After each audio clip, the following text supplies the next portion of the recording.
दोस्तों, कहानी सुनने से पहले प्लीज चैनल को जरूर सब्सक्राइब करें ताकि ऐसे ही कहानी आप लोगों को मिलता रहे। तो चलिए कहानी शुरू करते हैं। रितेश अपनी बीवी प्रिया से बहुत प्यार करता था। उसका प्यार चरम सीमा पर था। ये दोनों लोग अपनी लाइफ में बहुत खुश थे। एक बार रितेश अपने घर में पार्टी देता है जिसमें वह अपने पुराने दोस्तों को बुलाता है। पार्टी बड़े मजे से चलती है, लेकिन देखते देखते अचानक रितेश का दोस्त, जिसका नाम राहुल था, स्विमिंग पूल में जाकर गिर पड़ता है। उसे कुछ समझ में नहीं आता है कि आखिर क्या हुआ। जब राहुल स्विमिंग पूल से बाहर आता है तो वह बताता है कि मुझे किसी ने पीछे से धक्का दिया था, पर वह धक्का किसने दिया ये किसी को नहीं पता। कुछ देर बाद पार्टी से सभी दोस्त रिश्तेदार चले जाते हैं। घर पर सिर्फ रितेश और प्रिया ही रह जाते हैं। अचानक से रितेश को उसकी कंपनी की तरफ से कुछ दिनों के लिए बाहर भेजा जाता है। इस बीच प्रिया उस पूरे घर में अकेली रह जाती है। इसके बाद प्रिया के साथ जो कुछ भी होता है वह बहुत ही डरावना होता है। रितेश के जाने के बाद एक रात प्रिया अपने कमरे में सो रही होती है। तकरीबन रात के 12 बजे उसको लगता है कि कोई उसके सिरहाने के पास खड़ा है, लेकिन कौन खड़ा है यह उसे पता नहीं चल पाता है। उठकर देखती है तो वहां कोई नहीं दिखाई देता है। अचानक से उसे लगता है कि उसके बगल में कोई लेटा है, पर जैसे ही पलटती है वहां पर कोई होता ही नहीं है। अब उसे लगता है शायद ये मेरा भ्रम है जो मुझे बार बार डरा रहा है। खैर, किसी तरह से प्रिया अपनी पहली रात अकेले काट लेती है।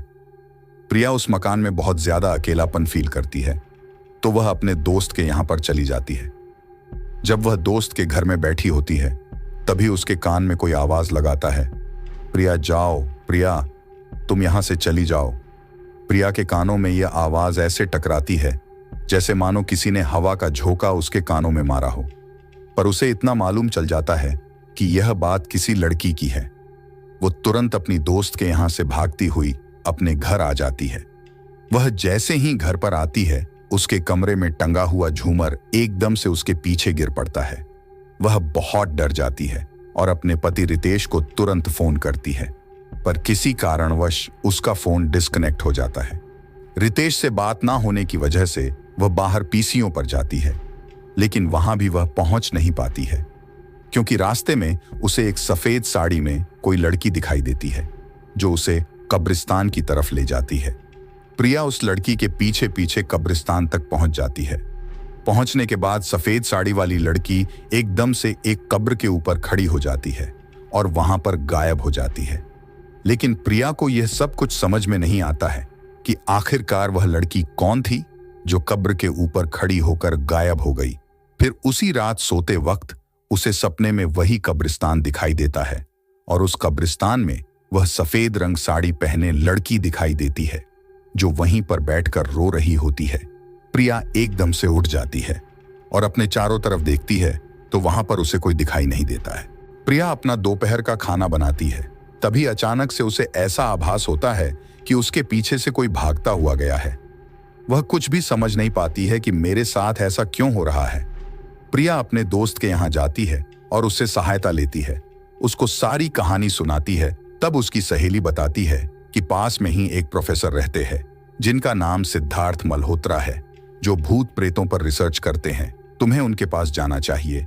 इतना सुनने के बाद प्रिया प्रोफेसर के पास जाती है। उनको सारी कहानी एक सांस में बता देती है।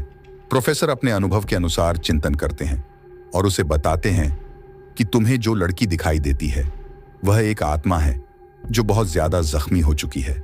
वह लड़की अपना बदला पूरा करने आई है और उसकी आत्मा बहुत गुस्से में है और उस लड़की का नाम कामिनी है। इसका अतीत जानने के लिए तुम्हें अपने पति से पूछना होगा। कुछ दिनों के बाद उसका पति रितेश अपने घर लौट आता है। प्रिया उससे कामिनी के बारे में पूछने की कोशिश करती है और उसे अपने साथ हुई सारी घटना के बारे में बताती है, लेकिन रितेश उससे झूठ बोल देता है कि मैं किसी कामिनी को नहीं जानता हूं और तुम उस प्रोफेसर के पास मत जाया करो, क्योंकि वह प्रोफेसर बनावटी कहानी बताकर लोगों को पागल बनाता है और उनसे पैसे लूटने का काम करता है। वह एक ढोंगी प्रोफेसर है, तुम्हें उसके पास नहीं जाना चाहिए। इतना कहकर रितेश अपने दोस्त के घर चला जाता है।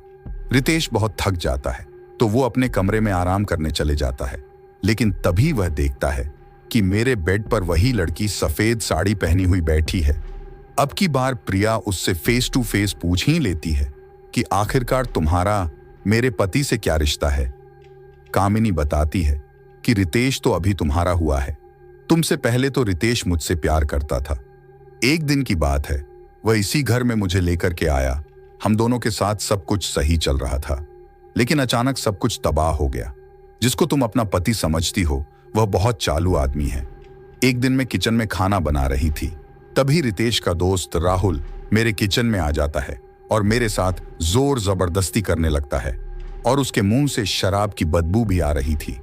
जब मैंने रितेश को बुलाया तो रितेश भी यह सब देखकर खुश हो गया। दोनों ने मिलकर मुझे बहुत मारा।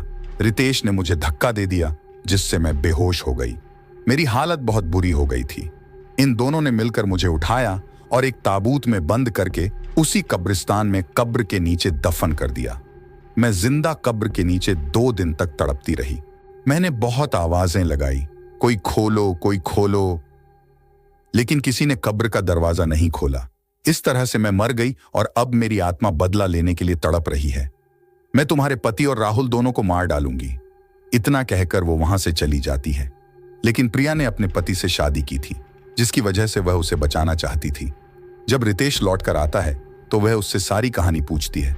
रितेश भी डर की वजह से सारी कहानी बता देता है और कहता है कि प्लीज मुझे बचा लो, मुझसे यह सब अनजाने में हो गया था।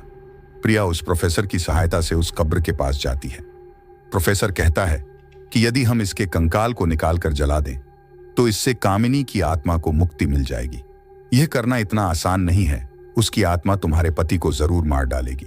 उसी रात कामिनी की आत्मा उसके दोस्त राहुल के घर जाती है और राहुल को मार देती है। दूसरे दिन खबर मिलती है कि राहुल मर चुका है। इससे रितेश और डर जाता है और प्रोफेसर से विनती करता है कि आप किसी तरह मुझे बचा लो, नहीं तो वह मुझे भी मार डालेगी। प्रोफेसर अपने अनुभव से उस कंकाल को बड़ी ही मुश्किल से बाहर निकाल पाते हैं, क्योंकि वह आत्मा प्रोफेसर पर हमला कर देती है और रितेश के पीछे पड़ जाती है। रितेश को बहुत तड़पाती है और उसके शरीर में घुस जाती है। लेकिन कहते हैं ना, पतिव्रता स्त्री के सामने हर बुराइयां, भूत प्रेत दूर भाग जाते हैं। तो उसी तरह से रितेश की पत्नी प्रिया ने अपने पति को बचाने के लिए जी जान एक लगा दी और उस कंकाल को जलाने में सफल हो गई। कंकाल में आग लगते ही वह आत्मा हमेशा के लिए रितेश को छोड़कर चली गई और इस तरह से प्रिया ने अपने पति को उस आत्मा से बचा लिया। दोस्तों, आप लोग को यह कहानी अच्छी लगी हो तो प्लीज कमेंट करके जरूर बताएं और साथ में चैनल को भी सब्सक्राइब कर लें। धन्यवाद।